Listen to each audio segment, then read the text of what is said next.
நம்ம 7வது சாப்டரோட மகாத்மியம் பார்த்துட்டு 8வது சாப்டர் இன்ட்ரோடக்ஷன் கொஞ்சம் பார்க்கலாம். உலகத்தில் எல்லாருக்குமே யோகம் தியானம் ரொம்ப அவசியம். யோகம் உபாசனம் பக்தி இதெல்லாம் ரொம்ப ரொம்ப முக்கியம். இதுக்கு ஒரு சின்ன கதை. ஏன் 7வது சாப்டர் மகாத்மியம் வாழ்ந்தது அப்படிங்கிறதுக்கு ஒரு சின்ன கதை. பாடலிபுத்திரங்கிற இடத்துல சங்குகர்ணன் ஒரு அந்தனர் இருந்தார். அவர் நன்னா அத்தியனம்லாம் பண்ணுவார். ஆனால் என்ன ஆச்சு, ஒரு வைராக்கியம் கிடையாது. நம்ம எப்படி இருக்கணுமோ அந்தன குலத்துக்கு ஏற்ற மாதிரி அந்த வைராக்கியம் இல்லை அவருக்கு. எப்போவுமே உலக வாழ்க்கையில் வெறுப்பே ஏற்படலை. செல்வத்து மேலே அப்படி ஒரு ஆசை. சொத்து சேர்த்துட்டே இருந்தார். தங்க காசு பானை பானையாக வச்சுட்டே இருந்தார்.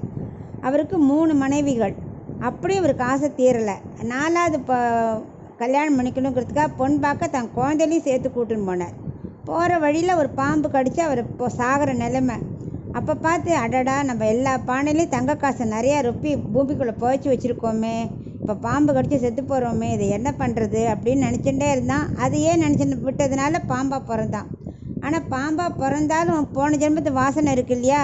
சார், அந்த பாம்பு என்ன பண்ணுது, அந்த தங்க காசு வச்சுருக்கிற பானை இருக்கே அது பக்கத்துலேயே சுற்றி சுற்றி பாதுகாத்து பூதம் காக்கிற மாதிரி காற்று வந்தது.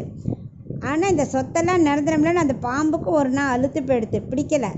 இது என்ன வாழ்க்கை, இதையே சுற்றி சுற்றி வந்துட்டுருக்கோமே நினச்சிட்டு, வேண்டாம், இந்த வாழ்க்கையில் நமக்கு விடுதலை கிடைக்கணும், அதுக்கு என்ன பண்ணலாம் அப்படின்னு யோசிச்சது. அப்போ எப்போவோ ஒரு மகாத்மா சொல்லி கொடுத்த ஒரு அர்த்தம் ஏதோ அவருக்கு நினைவு வந்தது. உடனே என்ன பண்ணார், தன் பிள்ளைகள் அவள் 3 பேர் இருக்கா. அவள் 3 பேருக்கு ஒரே சமயத்தில் தான் எப்படி பாம்பானோ, என்ன பண்ணிட்டுருக்கோம், எதை காத்துன்னு, தங்க காசு எப்படி பாதுகாத்துட்டுருக்கோம், அது எங்கே இருக்குங்கிறதெல்லாம் எல்லாம் அவள் கனவில் வந்து பாம்பா வந்து சொல்லி, 3 பேரும் என்ன பண்ணுங்க, இந்த தங்க காசை எடுத்து நீங்கள் 3 பேர் எடுத்துக்கோங்கோ, ஆனால் எனக்கு அந்திம காரியம் பண்ணிட்டு தான், எனக்கு கர்மா நீங்கள் பண்ணணும், பண்ணிவிட்டு இதை எடுத்துக்கோங்கோ அப்படிங்கிறான். அடுத்த நாள் காம்பரை எல்லாருக்கும் சொப்பனத்தில் வந்துன்னா அவள் பேசிக்கிறா. சரி, எங்கே இருக்குது பாம்புன்னு போய் பார்த்து அந்த பானையை எடுக்கலான்னு பார்த்துட்டுருக்கா.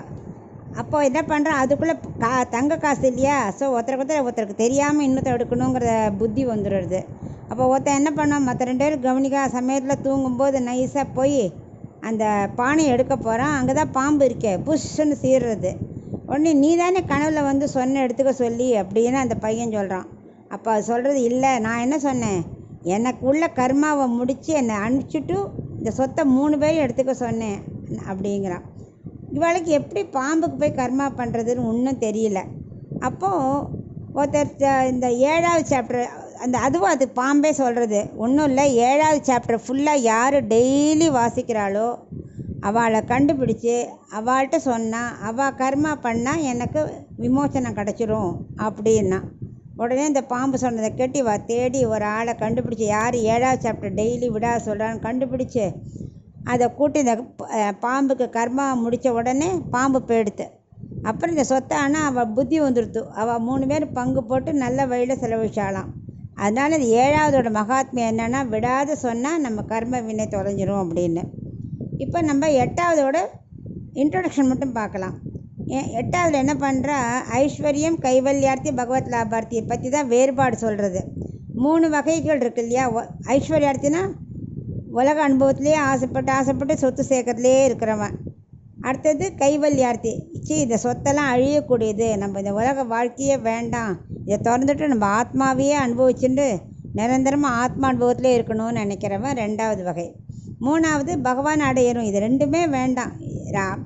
ஐஸ்வர்யார்த்தி நிரந்தரம் இல்லை, கைவல்யார்த்தி ஆத்மாவே அனுபவிக்கணும், அது என்ன பிரயோஜனம், இதை 2ஐயும் விட்டுட்டு பகவானை நம்ம அடையணும், அதுக்கு நம்ம ஈஸ்வரனை பற்றிய சிந்தனையிலேயே இருக்கணும் அப்படின்னு இந்த 3 பேரை பற்றியும் தான் யார் யார் என்னென்ன பண்ணுறான்னு இந்த 8வது அத்தியாயத்தில் ஆரம்பிக்கிறான். இனி பார்க்கலாம் அடுத்த ஒவ்வொரு சாப்டராக.